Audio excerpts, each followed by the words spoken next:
Well, hello and good afternoon, and welcome to our GovConnects webinar. We will get started in just a few minutes.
Well, again, good afternoon. I'm Leonardo McClarty. I'm the president of the Howard County Chamber, and I'd like to welcome all of you to our GovConnects Scale Up webinar, where we'll be talking about government contracting, mergers and acquisitions, and how to create value in an uncertain economy. For those of you that are maybe new to our GovConnects programming, our Scale Up series is something that we do on the average probably about 7 or 8 times during the course of the year. And the focus of the program specifically is to focus on issues and topics that would be of interest and concern to those of you that are in growing government contracting businesses, or certainly you have clients that are in that realm as well. And so we have a lot of topics that really are geared towards those that are in growth mode, that are trying to, again, perhaps go from maybe 5 to 15 million, or 15 to 25, or maybe from an employee headcount standpoint, you're at 25 employees and trying to get to 50 or to 75 or what have you. And certainly you're trying to think about how do you get there, and what are the decisions that you need to make, and so forth. And so with today's topic, certainly the coronavirus has impacted a host of industries. And for those of you that maybe at some point have thought about growing through either merger or acquisition or what have you, and trying to think about what will this do to the value of your businesses or companies. This is a great topic today, and we've got a great panel that's been assembled here that's going to be moderated by Shirley Collier with Scale to Market. But our panelists consist of Mike Muscatello, who's a partner with Aronson, Eric Vent, who's a partner with the law firm of Whiteford, Taylor and Preston, and then Charles Maskell, who's the founder and managing director of Chesapeake Corporate Advisors. And so before I turn things over to Shirley to kind of set the stage, a few things I do want to just bring to your attention. And the first thing is, let's see here, if I can advance my slide. I want to recognize our 2020 GovConnects annual partners. And these are companies that support the Chamber throughout the course of this year. And without their support, we wouldn't be able to truly put on the programs that we do and that many of you are accustomed to. And so our partners are led by Tower Federal Credit Union and Uninet. And then following them is Aronson. And then you see the remaining others on your screen. And so I want to continue to thank them for their support this year of the GovConnects program. And so the other thing I'll just touch on, upcoming GovConnects programs are Biz Breakfast. And so again, for those of you that again are new, the Biz Breakfast focuses largely on business development efforts.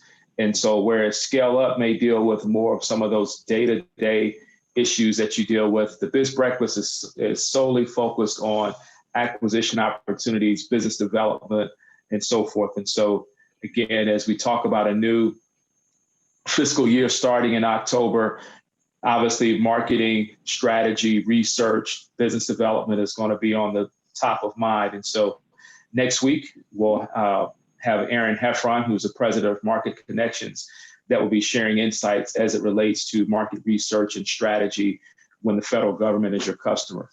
And so, and then lastly, two other things I want to bring to your attention. The Chamber routinely partners with our Howard County Economic Development Authority and the county executive. And so this year, we'll be taking what was last year a small business summit that was a one-day event. We'll be dividing that up over the course of 3 weeks and talking about various issues of interest to small businesses starting next week. Well, I'm sorry, in 2 weeks, October 7th. And so again, that's the Howard County Executive Small Business Series. And then also save the date of October 29th for the third part in our cybersecurity workshop series, which again, as so many of you have had to done, we've had to change again from our annual cyber conference to again, a cyber series. And so we'll be talking about again, cybersecurity and also developing a cybersecurity strategy for your companies and so forth. And so with that, I am going to stop the share and get ready to turn things over to our moderator today, which is Shirley Collier, who is with Scale to Market. And Shirley will share a little bit about herself and her experiences. And then from there, we'll introduce our panelists and get started. The one thing I will say is if you have questions, we'll ask if you will put those in the Q&A section rather than the chat feature. And then we will certainly answer those questions as they come about. I think, and Shirley will again touch on whether or not questions will be taken during the course of the panel or if it will be afterwards. But with that, Shirley, the screen is yours. Thank you, Leonardo, and welcome everyone. Before we get started, I want to give you a little idea what to expect. This is not a formal presentation, so we don't have slides. However, we do have a handout that we will be sending to all of the participants. If we were in person, we would ask you for your business card. But since we're not, we're going to be doing a poll. We respect your privacy. And if you do not want the chamber to share your contact information with us, then please respond to this poll and we'll make sure that you're left out. Otherwise, you can expect an email from us with a handout, which is a checklist, an M&A preparatory checklist. And as Leonardo said, please ask us questions via the Q&A feature. The name of our presentation today is GovCon M&A in an Uncertain Economy. Most business owners put in 60 to 80 hours a week for many years, hoping to create market value and one day cash out. The federal marketplace is unique, of course, and COVID-19 has affected everything in our economy and our society. To help me ferret out these issues in the GovCon M&A market, I've reached out to Mike Muscatello, Eric Vent, and Charlie Maskell. Leonardo introduced them just briefly, but I'd like to ask each of them to tell us a little bit more about themselves, starting with you, Charlie. Thank you, Shirley. I'm Charlie Maskell. I am a managing director at Chesapeake Corporate Advisors in Baltimore. We are a very classic investment bank helping primarily sellers get liquidity. And today I say get liquidity instead of selling their business because liquidity comes in so many forms these days, which we'll talk about later. We also have a corporate advisory side to our practice where we work with pre-sale companies that have a target date and a target valuation and want to make sure that they are doing all the things that they need to do between now and then to make sure they achieve the outcome that they want in their liquidity event. And we also do valuations. We serve the middle market and lower part of the middle market. We do have an emphasis in government contracting. Our footprint for our clients is generally mid-Atlantic, which I say is generally Philadelphia, down through Maryland, DC, Northern Virginia, all the way down to Richmond. Thank you, Charlie. And Eric? Sure. Thank you. Good to be with you all this afternoon, at least virtually. My name is Eric Vent, and I'm a partner with Whiteford, Taylor, and Preston. We're a full-service law firm, also headquartered in Baltimore. We provide a wide array of service from tax to corporate to securities to litigation, ERISA, IP, just to name a few. We have about 180 lawyers, primarily in the Mid-Atlantic area, with offices from New York to Richmond. My practice is corporate law. In general, I serve as a general counsel to government contractors, middle market companies, do a wide array of work for those companies, basically structuring entities, working with owners and owner agreements, negotiating commercial contracts. And then the other part of my practice is transactional based. So it's M&A, full sales of companies, purchases of companies, or buying and selling of assets as well. Thank you, Eric. And Mike? Yep, thanks, Shirley. Good afternoon, everybody. My name is Mike Muscatello, and I'm an assurance partner in Aronson's Government Contracts Group. We are a public accounting firm that offers audit, tax, and advisory services. We are unique in that we have deep expertise in the business of government contracting, and therefore are able to help our clients as business advisors. Excellent. Thank you, Mike. And I'm Shirley Collier. I'm the founder and president of Scale to Market, which helps businesses create value in the federal marketplace by helping them to develop and execute customized, data-driven business development playbooks. People start businesses for a variety of reasons. They have an excellent idea for how to solve a problem. They want to be their own boss, or they like the responsibility associated with building a company. But invariably, founders also think about and wrestle with how to exit. Will this be a lifestyle business that allows me to make a good living, or do I wish to create a business that others might be interested in acquiring? Having started and sold 4 businesses of my own, I understand the soul searching that happens at some time during the life cycle of a company. And this is what we're exploring today. What is the current state of the M&A market? How do you create value? How do set-asides affect market value? What can owners do now to cash out later? And what does deal structure look like? We will be representing both the buyers and the sellers' perspectives in this discussion. We have a lot to cover. Let's first discuss the current state of the M&A market for government contractor companies. The market changes, as you know. So how do things look right now, especially for small businesses in light of the pandemic? Eric, you want to start us off? Sure. So, I think you can view this in stages. I think when the pandemic first occurred, the market was really kind of frozen. Capital was frozen. Deals that were not near or at the finish line, were in jeopardy and subject to being either cratered or revisited.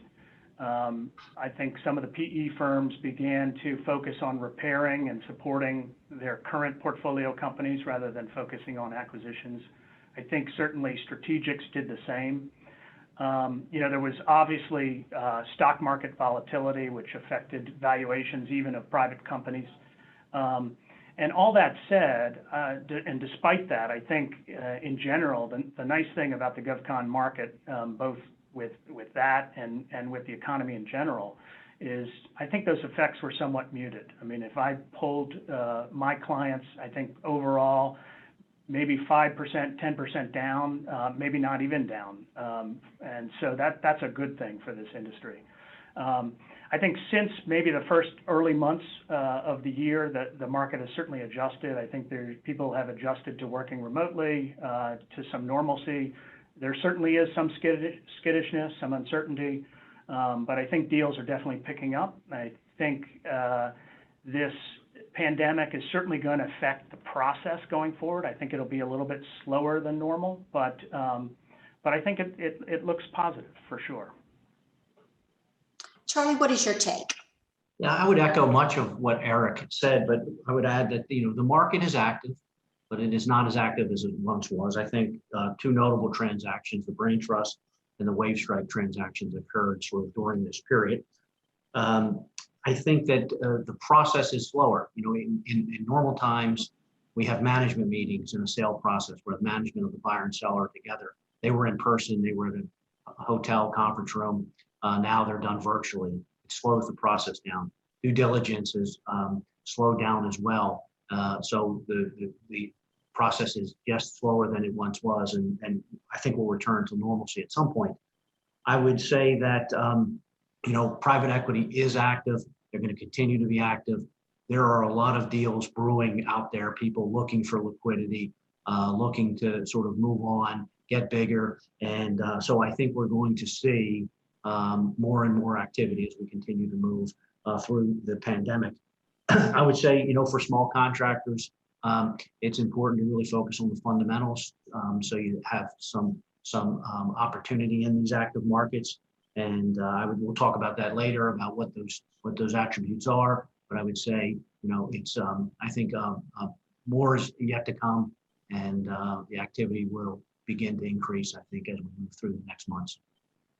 Excellent. And Mike? Yeah, I agree with both with what Eric and Charlie said. And you know, one comment I have, I suppose it's all a matter of our personal experience and perspective. I do continue to believe that the market is robust. Initially, I thought that the deals that we're going through were mostly initiated before COVID and were finalizing post-COVID. But now I'm really seeing plenty of activity that has been initiated post-COVID. So I believe that at its core, that the M&A market has not really changed. Companies that have differentiated solutions and customer intimacy will still command interest in attractive valuations.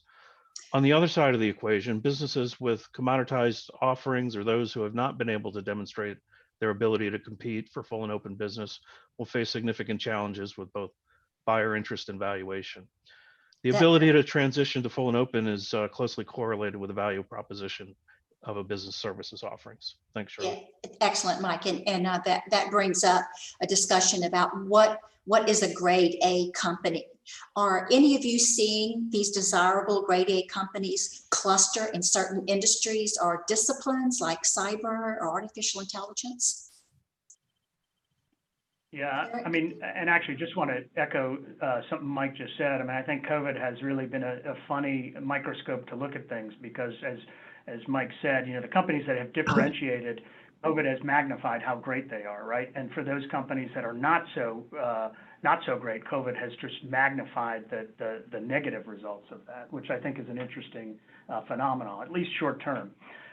Yeah, cyber is definite, and I actually will defer to the market experts like Charlie and Mike on this, but you know, just in our practice, cyber is a key hot area given the world we live in.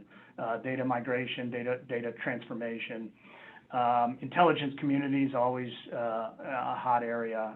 Certainly, we've done some drone deals. Unmanned air travel is something interesting that we're starting to see.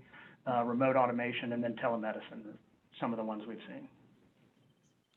I agree with Eric on all of those. I would emphasize cyber, you know, big data, digital transformation remain very, very interesting to buyers. I would say the market really values differentiating IP, unique technical solutions, anything that's really mission related. And that's nothing new. These things have been valuable and continue to be valuable, particularly when they are sort of positioned inside an otherwise grade A company that's doing all the things in the right way and building the company, building the culture, building the organization. And many of those things we'll talk about a little bit as well, which we'll dig deeper into. Yes, those are really good points, and you're right. We're going to elaborate those in a minute. I'm also seeing a lot of interest in robotics and artificial intelligence and big data among my clients as well. So we're going to be talking about what constitutes grade A companies, but first, are there considerations as it relates to the upcoming election? Yeah, Shirley, that's a great question. So from my perspective, if there's no change in administration, I do not believe that much will change in this M&A market. It'll continue to go forward as it has. If there's a change in administration, I think inevitably there'll be a change in the favorable capital gains rate and likely corporate tax rates, which may continue to drive the M&A market forward, perhaps at a faster pace in order to kind of beat the clock. I also, in change of administration times, typically tend to see in my client base a stall in the issuance of new procurements until the new administration's priorities are set, which can often take as long as 6 to 9 months. There also likely be an increase of civilian agency spending, which may change the current priority markets. And if this were to occur, We'd also see a shift in buyer interest and premium valuations towards markets where new policies would likely have an increased funding. So social programs and health, for example. Yes, that's a good point. And Mike, I agree with all of those. I would say three of the factors that are certainly election related are, one is the capital gain rate that you mentioned. I think we're going to see a race to the finish line here in the fourth quarter. Anyone that can get a deal done, so they have certainty around tax rates. The other, which is a little bit of a complex topic, but is carried interest, is one of the fundamentals that private equity firms are built on. So that's how the private equity partners make money on this carried interest concept, and it gets scrutinized often, but has stayed in place. If that is sort of taken apart, private equity is going to change. I can't predict how. And lastly, interest rates. Right, right now we're in an environment where low interest rates provide upward pressure or upward movement on valuation, and they also provide more liquidity for deals, more debt liquidity for deals. So those three things change in a new administration, whichever one it is. We will see, a slowing of M&A, not only in government contract space, but across the market. Yeah. Now, you all have mentioned that sound business strategies have not changed. So let's talk about the sellers first. What are the characteristics of grade A companies, in addition to being in some of these high-powered industries? Well, I think it goes without saying, it's always been something that has been said, is that good management teams that can execute on a plan and accomplish the goals is always a premium place. But then just more generally, in terms of targets, I think buyers will look for targets that complement an area that they provide. Maybe it's a service offering that they don't currently have that would add value to something they're doing. Contracts in a desired area, marketplace, agency that they want to get into. These are certainly goals of acquirers. Prime contracts are sort of generally valued more than subcontracts. Obviously, cleared personnel, cleared facilities. And then past performance, the ability to kind of quote the past performance that a target has in your offering for the future. So Eric, I think you brought up some great points, and just to add on a little bit from my perspective, businesses should be careful to build the infrastructure that is needed to run their businesses successfully.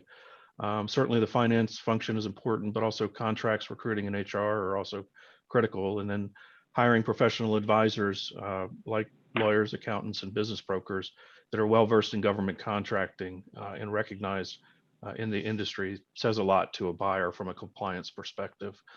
Of course, a timely and accurate financial reporting system is critical with good management of EBITDA. Proposals, which can be expensive at times.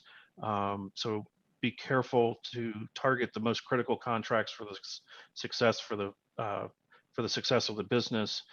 And the ultimate goal is to have a portfolio of contracts that are earlier in their lives and will be of value to a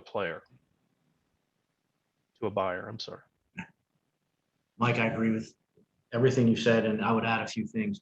I think grade A companies have a real intentional strategy. And by that, they're very intentional about which customers they're targeting and what vehicles they're targeting. So they're not overly opportunistic, but they're very targeted in that. And you can see many of the great companies, particularly ones that have gone through transactions, that's really recognizable within them. I would say another key is grade A companies have their key employees tied to the mission and the outcome, so that they're invested, not always being owners, but being tied in some way to an exit, and understand how that all relates. Focus on profitable operations. I can't emphasize that enough. Past performance is the best indication of future performance, and it's very difficult to sell a company that has underperformed but promises to overperform in the future. That's a really difficult sale. I would say also have an understandable pipeline, as you were able to articulate what your pipeline looks like and the value of it. Make sure you can articulate that very clearly. Make sure your ownership of your IP is clear. strong B&P resources. And another one that's a subtlety, but companies that team well, that know how to build relationships in the community tend to be, grade A companies tend to do that well. And I'll really emphasize something Mike said, high quality and timely internal financial reporting. Have an audit if you can see yourself, to have the budget to have one, and have it from a reputable firm. These are all little things, but when they add up, particularly in moving to liquidity, are very, very valuable. And Shirley, Eric, I would say that probably all legal paperwork needs to be in place as well.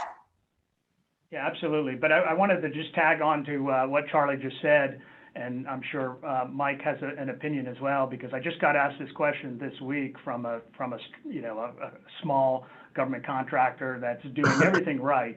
They said, how soon before we sell do we need to have audited financials? Can we get by with a review? Because there is a sort of a cost, benefit analysis that needs to happen, or a quality of earnings. I mean, I know quality of earnings are key, but do we need to have years of them? Just thoughts. From the market's perspective, I would say as many audit years as you can have are advisable, but at least 2 would be a suggestion. I would say with respect to quality of earnings, I think you only need 1 in that pre-sale process. Now, most sellers don't get quality of earnings. They allow the buyer to get it, but it is really a differentiator if you're willing to, in the year preceding sale or the time frame preceding sale, to go out and get a quality of earnings, so that your investment banker can lead with that and say, look, you don't have to worry about these numbers. They're very reliable. So let's get to more essential conversations about this and not worry about whether the numbers are right. Right. Charlie, you bring up a good point. I mean, about financial statements, and Eric also about the financial statements and the need for them. Typically, what I try to advise my clients that are not getting financial statements at the time are start 3 years out, start with a reviewed financial statement, which is a little bit lower in service, but it kind of gets you into the thought process of what an audit is going to be like. And then do the next 2 years as full audited financial statements. And that should provide enough assurance to a buyer for them to rely on. Yeah, that's great advice. Shirley, I just wanted to go back to what you said about legal documentation, and I have a couple of points here. I mean, number 1, I think make sure your cap table is clean. Know who your stockholders are. Have the documentation in place that issues the stock. Make sure you haven't issued more stock than you have authorized. That's a big no-no. Have you complied with the securities regulation? Every stock issuance has to either have an exemption from securities regulations or be registered. And you don't want to register, you want to have an exemption. At the same time, keep control over your options. Know what option holders you have. Know the documentation. Do the options terminate if there's a change of control? So all these issues related to the cap table are really going to become important when and if you sell. Same thing with contracts. First, do you have all of them? Do you have all the amendments to them? Are they fully executed? Have you done a general review of your contracts, and are those favorable? I have an example of a target we were looking at recently, and they make industrial molds that they sell to manufacturers. They had actually signed a purchase order for a customer that gave away all the IP in the molds that they sold. That's a no-no. Employees, have they signed non-competes? Do they have NDAs? Is the IP protected that they're creating? Is it assigned to the business? Are there retention bonuses to keep key people in place? IP, is there infringement in any way? Do you own all the IP? Is title clear on that? And then we raised this earlier, but cybersecurity. I think if you've had a breach, any kind of data breach, I think you need to clearly understand why it's happened, what has been done to rectify it, and have a really good story when a buyer comes in play to explain. And then on the flip side, you need to have good policies to prevent and mitigate cybersecurity. That's the world we're in. That's the danger for data security. So those are just some points that I would mention. Yeah, those are excellent, Eric.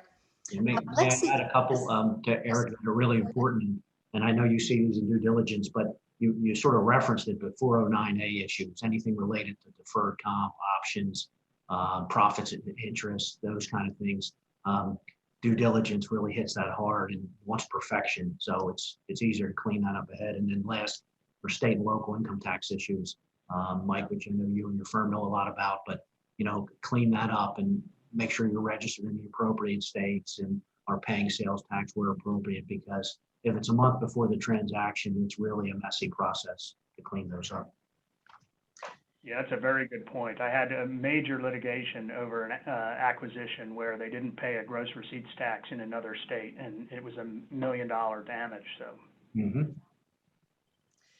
So let's explore some of these attributes that buyers find attractive, and then we'll discuss how companies can prepare themselves 3 to 5 years in advance.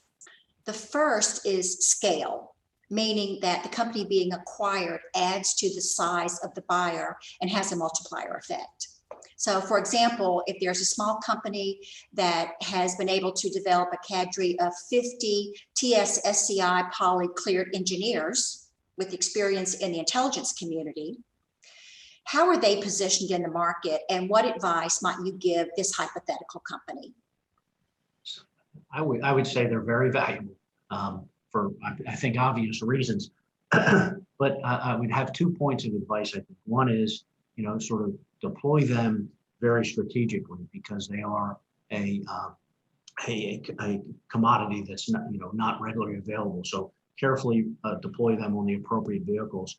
But secondly, if you are then thinking about liquidity, think about the profile of the buyer or the actual buyers that would benefit most from those resources. And I think that's where people think they're equally valuable to everyone, and they're not. So spend some time on strategy about thinking who the potential buyers that will benefit most from them, given where they're deployed and what their skill set is. That's a good point. Mm-hmm.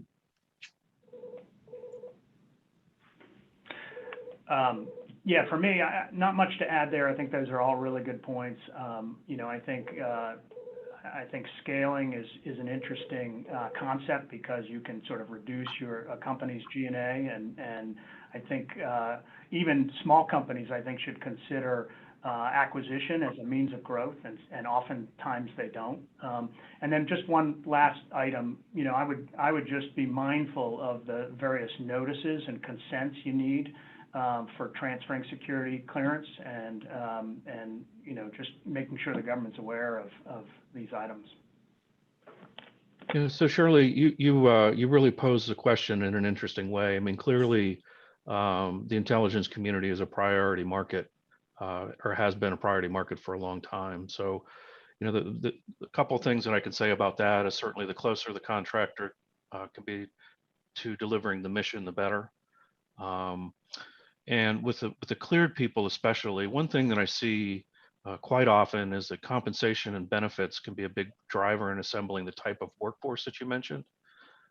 So 50 cleared engineers is certainly highly attractive.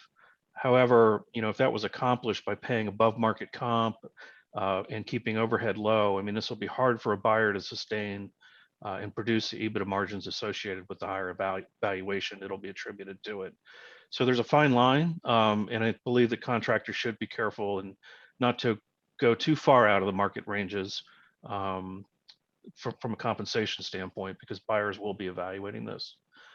The other thing, sorry, Eric, one other quick point to make. You didn't mention in this case whether it was small or large, but interestingly, the government continues to exceed its small business required spending levels. So, I recently saw the number come in at 26% for last year versus a 23% target, which is great for small businesses, but it also has a downside. The grade A companies that we talk about really want to have a mix of full and open and small in order to be attractive. So, and that's especially true when they approach their size standard, because it really limits buyers. It can limit buyers, and one of the things in this place is it's a differentiated market, so maybe that won't make such a big difference, but in some of the other markets it would make a big difference. Sorry, Eric, to cut you off. No, I apologies. I was just going to tag on to your point about benefits, because I think that's a really superb point. I think in my practice, where I've represented smaller and medium-sized government contractors, I think they're very prone to offer a lot to their employees. They're all mission-oriented. They're in it together. They're the team. It's really egalitarian in my experience. And they get bought by an SAIC or a Northrop Grumman, and not that those companies aren't similarly situated. They just have a different benefits platform, and they want to have everybody on the same consistency. And so while they may promise to keep those benefits up for a year, which is really generous in my experience, they might get rid of it, and it might have a real effect on morale. So it's a really excellent point. Mike, I would add on by saying that those companies that we see that are financially underperforming sort of peers is most directly related to sort of overpaying direct labor, not staying within the market. And it's a very difficult thing to fix once you've found yourself in that position. Right. So it has a direct relationship with valuation ultimately. Those are excellent points. Let's talk about small businesses that have long-term relationships and strong past performance in agencies that others are having a hard time penetrating. Would buyers place a value on that? Yeah, I mean, I think we've all kind of echoed that, in our earlier conversation. If there's a penetration issue there, and a target has access already and has a good reputation with that agency, that's a perfect way to penetrate that agency. DOD, DHS, NSA, these are some of the key ones that folks try to get into. Yeah, some of the other agencies that I've seen that are notoriously hard to penetrate are State Department, CMS, SOCOM, and CIA. Great. Yeah, absolutely. That buyers want to take advantage of those relationships. I think in some cases where we're talking about small, we're going to probably get into this later, set aside work, buyers may be concerned about that contract renewing, but certainly they typically can run it through the end of the life. But yeah, those are definite agencies that I see as being attractive.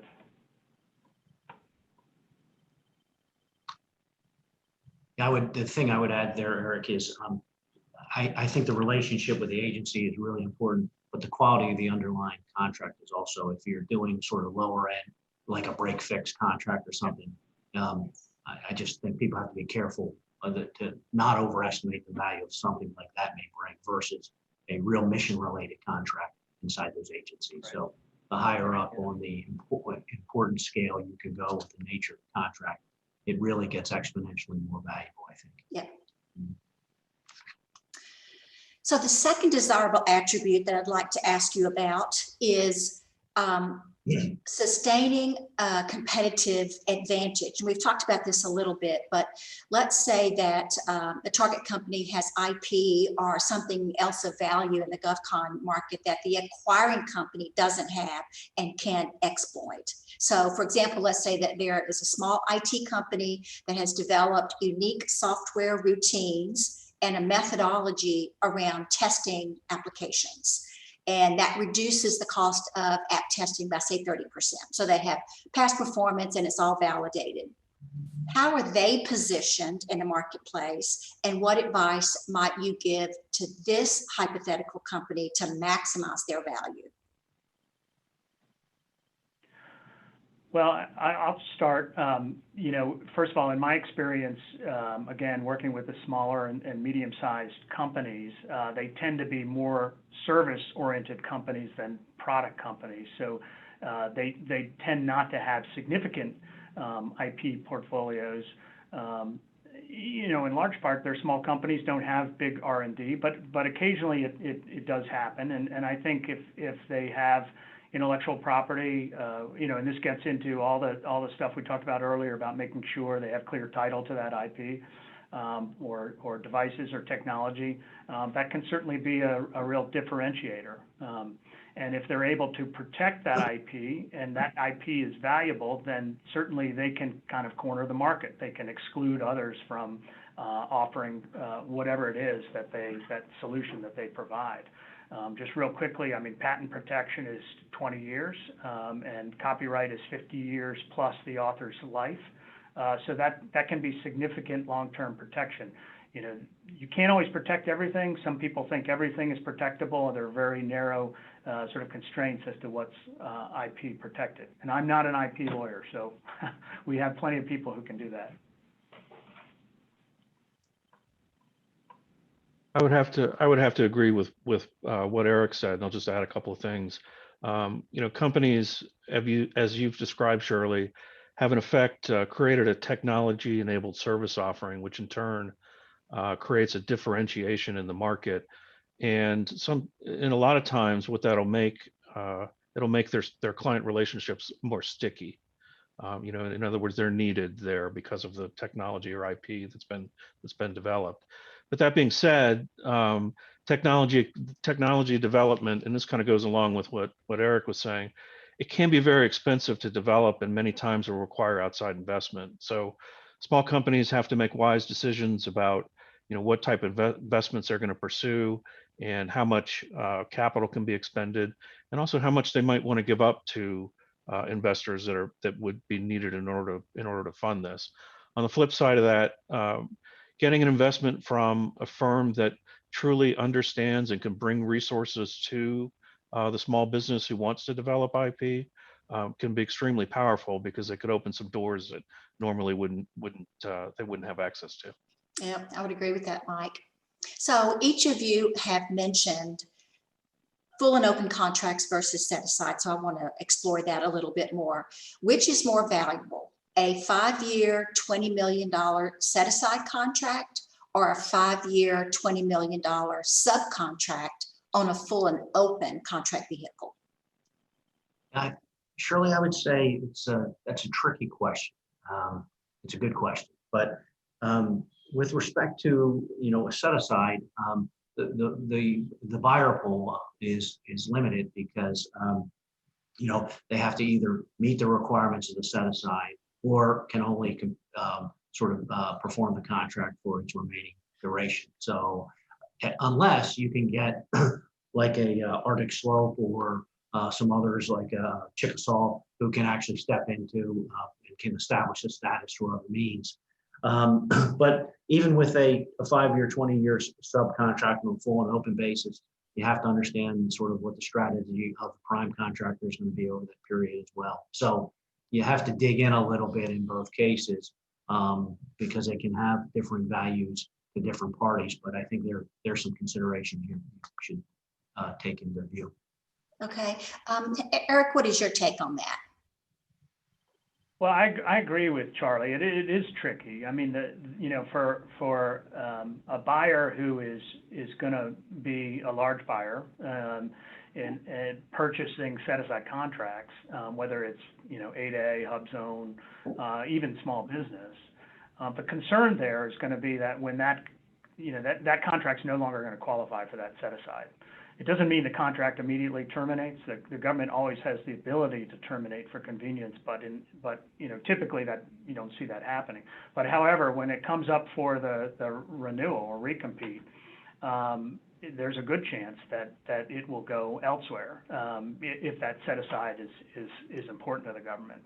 And so, you know, there's got to be some discounting there by a buyer because of the risk that's associated with that. And I think buyers will kind of be not skeptical, but at least cautious with targets that are over-reliant on set-aside contracts. Now, I've seen target companies mitigate that by partnering with other 8A or socioeconomically certified companies and presenting them as primes on the recompete, so that the incumbent can perform 49% of the work, or forming a mentor-protege JV and then performing 60% of the work. Have any of you seen any other creative ways in which large and small companies have partnered during those transition years? Yeah, so Charlie, Shirley, the strategy that you mentioned is a very popular strategy in order to retain work while not being eligible for the prime contract. And many successful former smalls will also use a similar strategy. So a combination of teaming and a successful strategy for pursuing full and open contracts is a good way to continue to grow after a business no longer qualifies for the set-asides. But the one thing to keep in mind is that buyers will model the impacts of these strategies into their valuation. At the end of the day, the buyer is going to need to get comfortable with the revenue going forward. And if you move business to another small business that may or may not be attractive to a buyer, as it would depend on how unique and differentiated the work is. So buyers are going to believe that low-end commodity type offerings will ultimately continue to be set aside.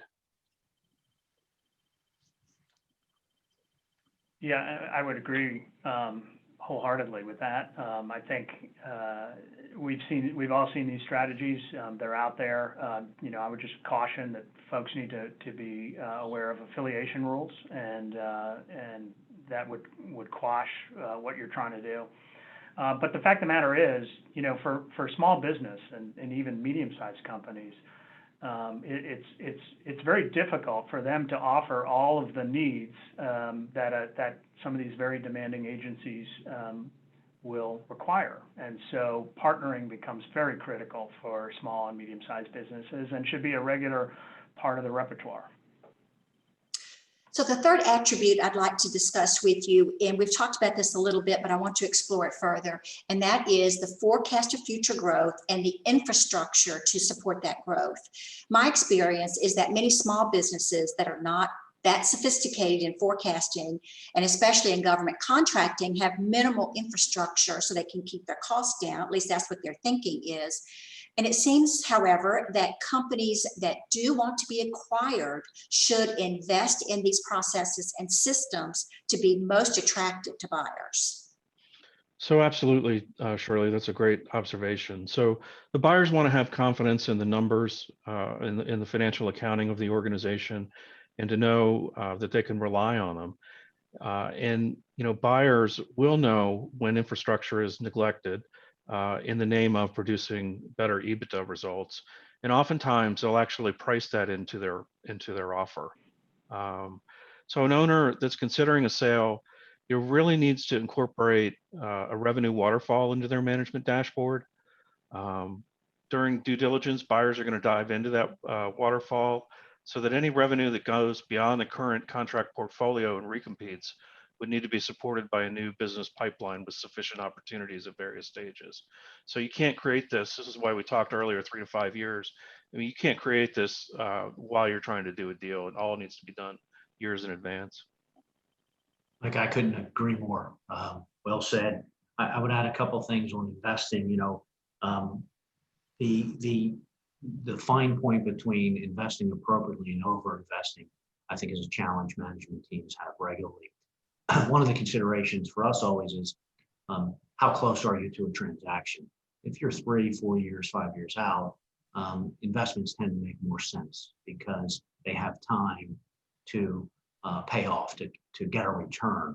And I think you also have to ask yourselves, what type of economies will this investment create so that my cash flow, we may have a hit to cash flow to make the investment, but we have improved profit and cash flow over a 3 year or 4 year period because we have efficiencies. And by the way, as Mike said, we have better data and better reporting and better information.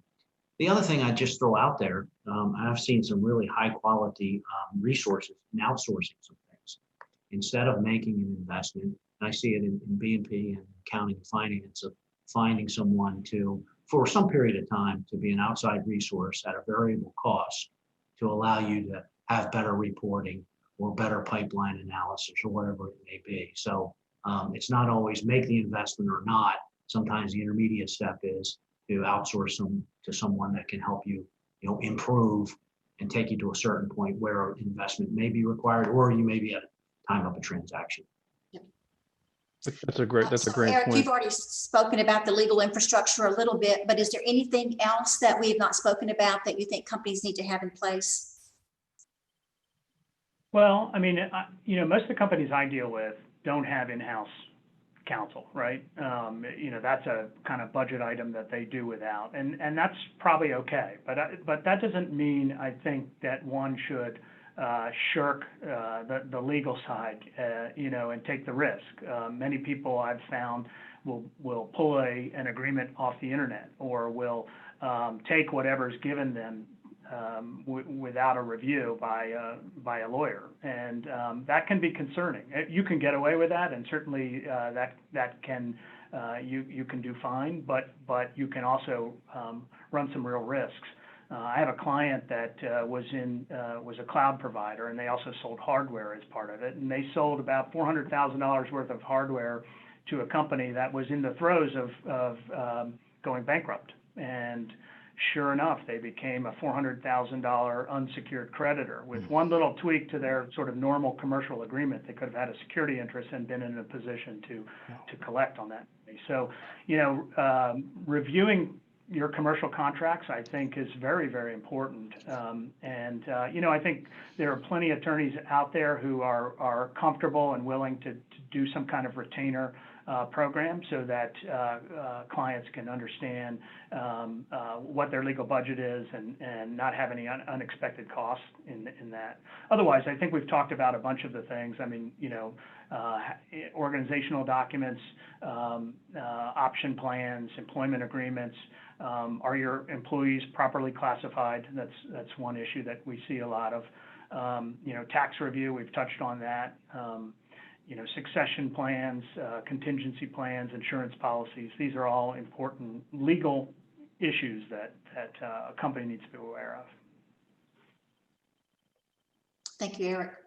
From a business development perspective, I advise companies to start thinking about and planning for exit at least 3 years before their deadline. And I touch on many of these topics that we've been discussing. Why would someone want to buy your company? What can you do now to increase your future market value?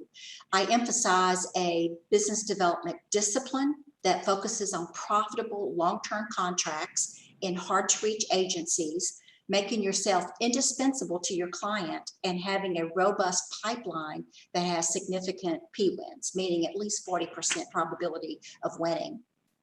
I also help finders bottle up what they know and to feed it to others in their company, and to empower an executive team, not to try to do everything themselves. And it supports the notion of making yourself unnecessary. And yet that helps the buyer, but it also helps the seller. When I sold my last business, I agreed to a 3-month transition plan with the buyer, which was ample. I was ready to move on, and the buyer was ready to start doing things their way. So I want to explore more things that companies can do to prepare themselves to be acquired. So let's first talk about the buyer. What should companies desiring to acquire a target company be aware of in today's GovCon market?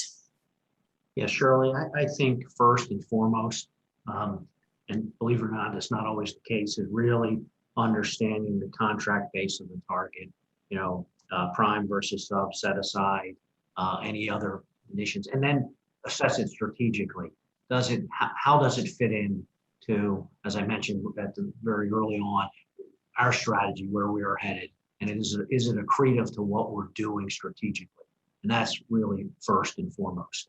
I think second is, because it is all about people, are the key people, sort of tied to the outcome, and not only perhaps do they get some reward, some money when the transaction happens, but do they have restrictive covenants that motivate them to sort of stay with me as the buyer and move forward? I think acquirers also need to really think through, understand sort of their focus on their financial capacity to do a deal. It's easy to talk about doing an acquisition, but okay, how do you fund the acquisition? What is your comfort level with debt? And what is your capacity to attract debt? And do you want to dilute yourself by bringing in some other equity from a third party? So they're really important conversations for a potential acquirer, because they can have dramatic changes or dramatic differences in the outcome.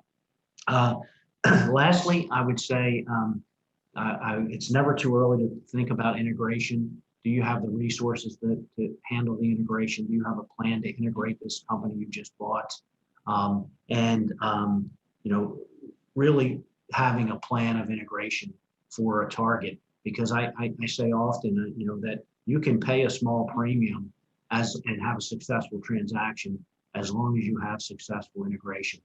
And integration is really where, you know, the value is either created or depleted. So that would be my advice. And I find that too often integration is talked about 2 weeks before closing. It could be months before closing. Yeah. All right. So Charlie, those were some great points. And just to add on a little bit, you know, much like sellers, the things that we have been talking about today, the inverse is going to be true for the buyers, right? So this really is a two-sided conversation, even though most of the conversation has been geared towards sellers. But certainly buyers, when going through this process, they need to have a strategy. You know, how is this acquisition going to be accretive, both in furthering the mission of the buyer and also financially? Buyers will want to have a well-articulated strategy, and they'll want to have the resources available to execute this. And if they do, they'll be well. If they're seen as scrambling around trying to make things fit, I think that's an indication that perhaps they're not quite ready for this. So buyers, you know, certainly are going to, you know, they should assemble a due diligence team that's coordinated and organized, and it actually has the time to do the due diligence in an efficient way. And then your point on integration is actually probably key. I mean, if there's anything in this process, you know, a buyer needs to have a good integration plan, because that's where a lot of these things fall apart, is just lack of planning in advance. So the final thing that I'll say on this one is, from a buyer's perspective, make sure that you take the time to understand the drivers of the seller. You know, sometimes the buyers think, well, I'm just going to pay a little more money and are going to get the ears of the seller, and they're going to win based on sort of brute force before. But a lot of times, you know, sellers are looking for, you know, the effect that this is going to have on their company, their heart and soul, and the people that have built this company with them, and what opportunities are going to be offered to those you know, to those key employees as they move forward into their next career. So you know, just understand where the heart of the buyer is in the process, and I think it'll give you a better chance of success. Those are excellent points, Mike. And I have two final questions for the panel. The first question is how to prepare the company for sale. And then the next question is about deal structure and actually making the deal happen. So let me ask you the first question. I want you to delve a little bit more into what the shareholders should do to prepare a company for sale. Our audience is primarily small businesses that want to think about selling their company one day. So keeping that in mind, Eric, what is your advice? Yeah, certainly. So one thing that just came to mind as you were talking about shareholders who want to sell. First of all, are they all on the same page?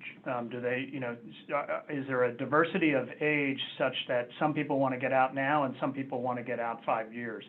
Can you, as a maybe majority shareholder, control the herd? Can you bring everybody to the table in a stock acquisition? Because that's an individual choice. And so making sure that documents have what's called drag-along rights to be able to bring everyone else to the table. If you can't, then you've got to find some other alternative way of doing it, possibly a merger. We talked about infrastructure. I just wanted to hit the point in my own experience this week. I was talking with a client who seems to be doing everything right. They're kind of at the small size, and they just can't grow because the founders are doing everything you know, under the sun for the business, and they're billable, and they're spending most of their time billing their work, and they're not able to develop strategy. They're not able to go after opportunities. So again, I can't emphasize enough sort of the idea of infrastructure for a small business. And then, you know, one kind of final point that we always recommend is set up a data room now. Start collecting your legal documents. Get organized. If you do forecasts for your entity, put them in the data room. Begin to go through sort of like a mock due diligence to ferret out defects in your legal documentation and rectify them. You will look organized, sophisticated, and well prepared. And then, final point, learn about the process, get educated so that you know what's going to happen when you decide to sell your company, and be better prepared for that. Mm-hmm. All great advice. We've talked a lot about the things that'll make a successful sale, especially the infrastructure, the accounting, and the accuracy of the financial records. But just in the interest of time, I think to move forward, some of the things that we haven't talked about as much that I do want to highlight is, what is the personal situation of the owners? Has their estate planning been thought about, and how transaction funds are going to flow from an after-tax perspective, and is that going to be enough in order to support the lifestyle that they want to do, or do they plan on going back to work? So getting a good tax advisor to advise on the deal structure, having your estate plan set up, and so having a good estate attorney, I think, is also a great thing to have.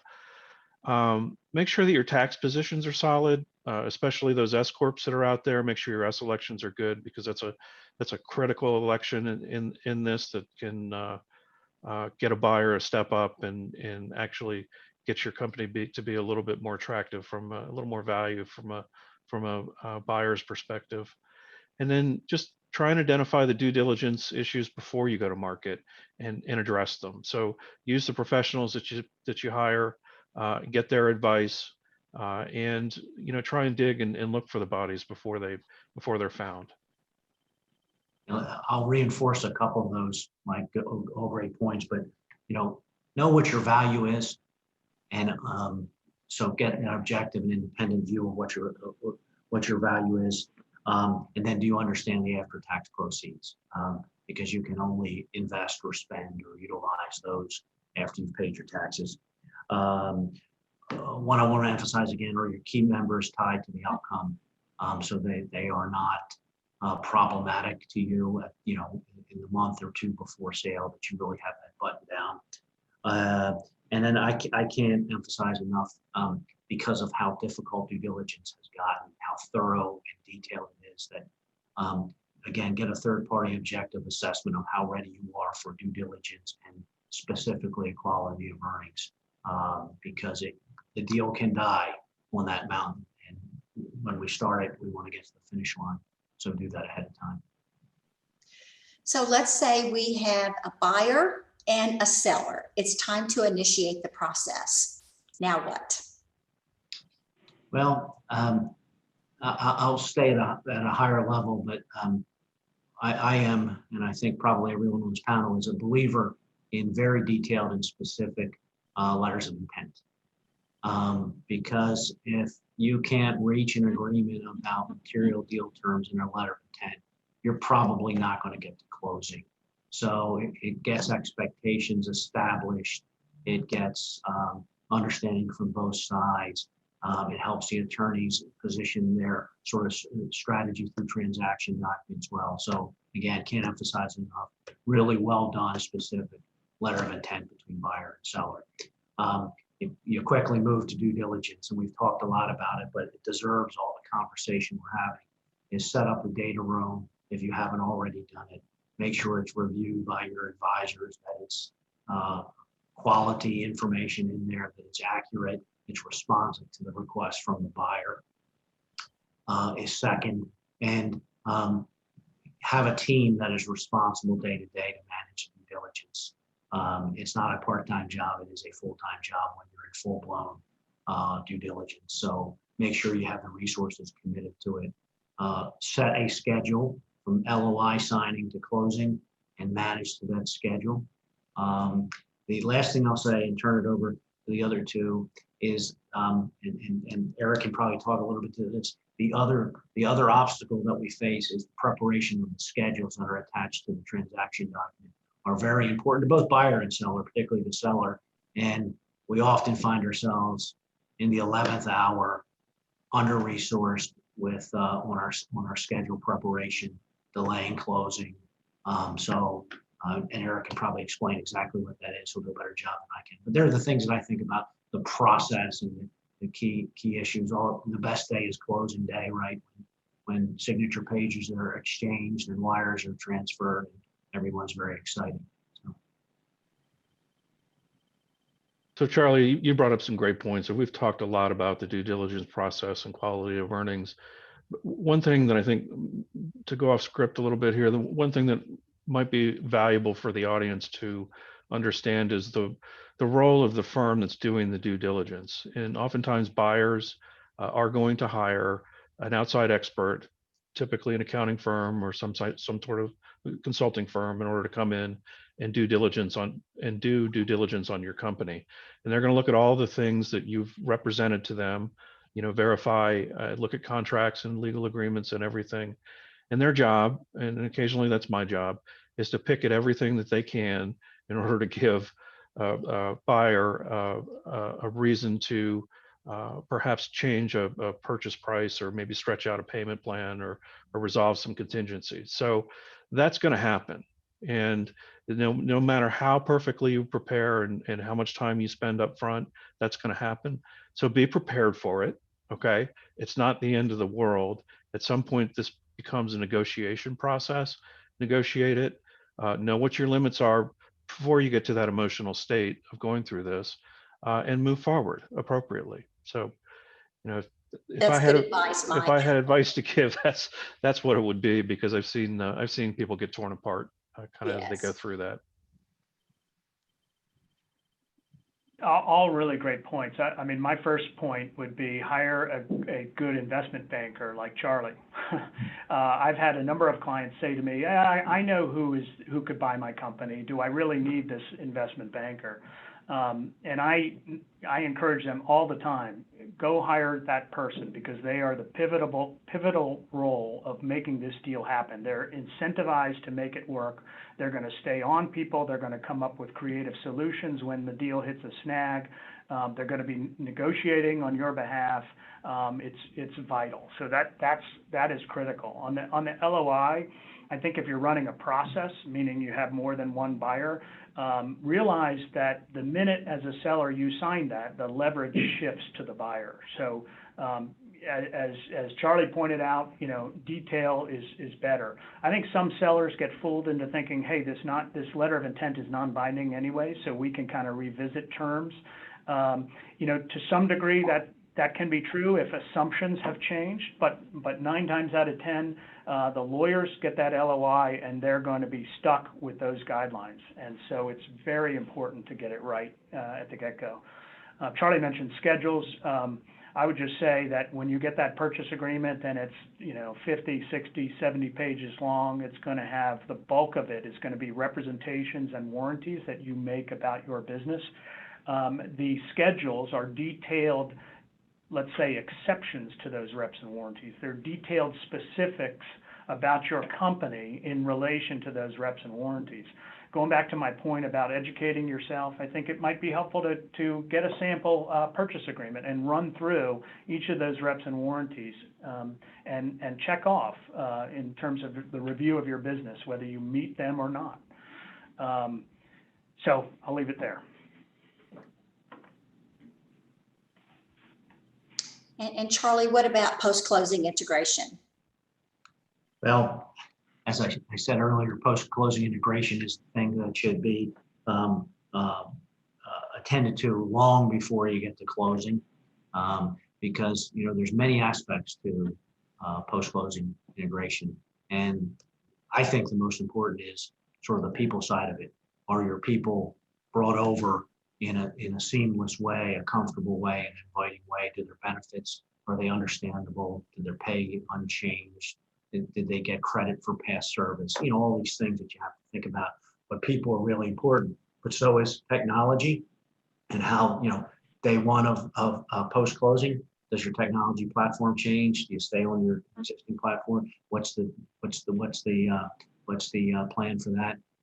Also, I'd like to think about financial reporting. How is that being taken care of post-closing? Again, really important because it has to get done. And then, sort of look at sort of the overall organization And do we have the right message to communicate to the market, to our customers, to our vendors, to our employees, to our strategic partners? And are we doing that appropriately? So they're all parts of integration that have to be taken care of. But the main message on integration is get way ahead of it and resource it appropriately or over-resource it so you have success with it. It has been my experience that closing is not the end of the process, but the beginning of the process. Well said. So we have about 1 minute left before we open up the floor for questions. So any final advice from any of you? Shirley, quickly with just a minute, the advice that I would give anybody who's on the call is really focus on building the best company that you can and not just the end game. Happy, healthy organization will show well and drive future success. To the extent that you can execute these strategies along the way and grow something of value, that's great. But a good, healthy company will actually show well and produce a lot of value. Yeah, I mean, I took the words right out of my mouth, Mike. I mean, I think, you should concentrate on building a great company, and then the M&A will follow. I mean, I think, like you said, just all these things can be done to prepare, but focus on building something. I agree with that completely. And I'd say in those cases, you never know when the opportunity presents itself. So be ready with the very best company you can, and good things will happen. But thank you, gentlemen.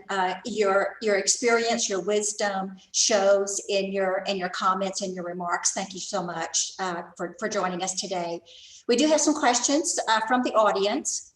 So the first is, Charlie, how early should I start planning for the sale of my business? Notwithstanding sort of Mike's comments and Eric's comments about building a great company, because that's part of planning for selling in some ways.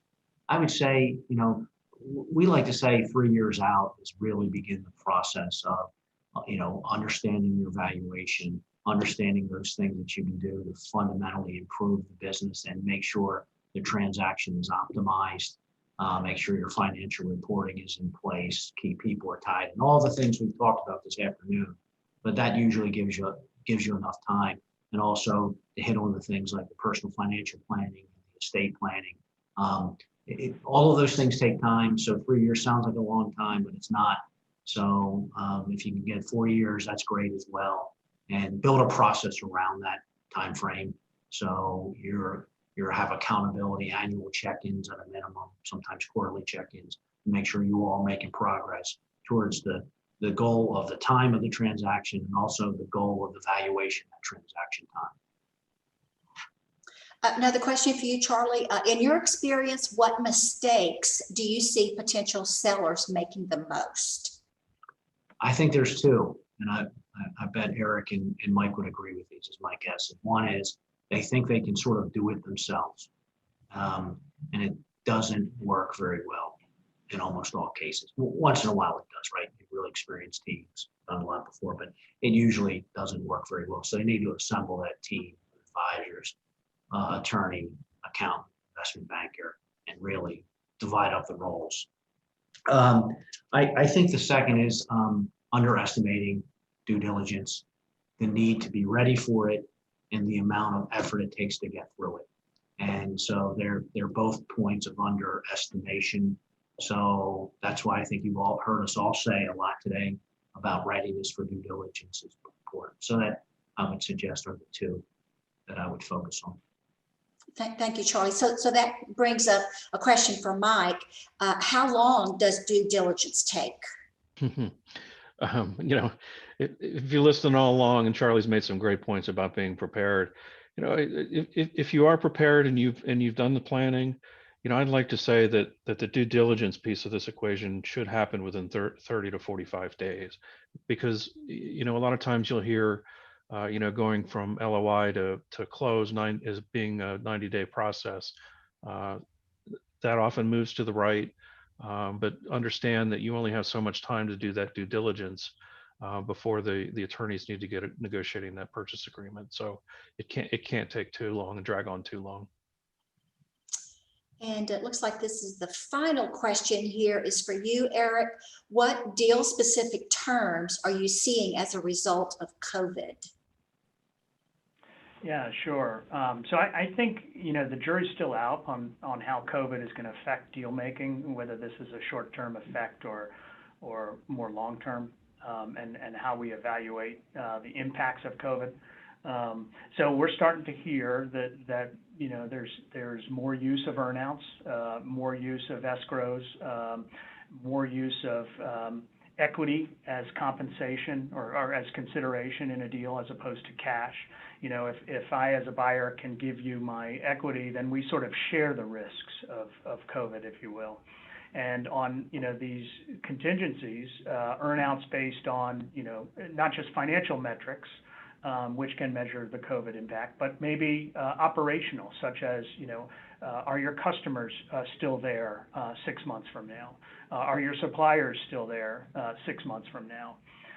So I think it's critical for business owners to really understand the effects of COVID on their business, be able to explain them and explain management's response to those items.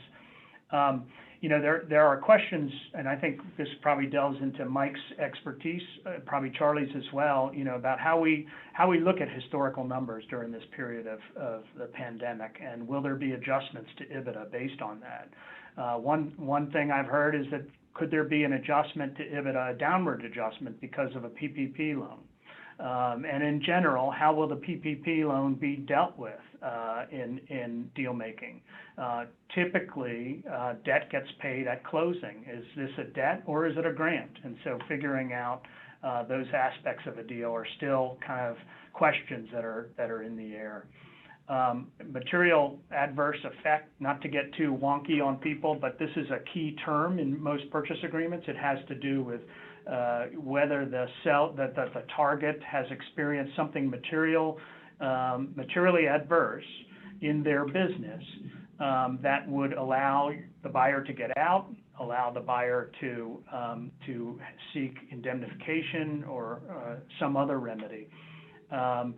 Most people are feeling that since COVID was an impact to the market in general, widespread, not impacting one particular business per se, that it should be something that's sort of carved out of these material adverse effect qualifiers. So you're seeing that starting to come in.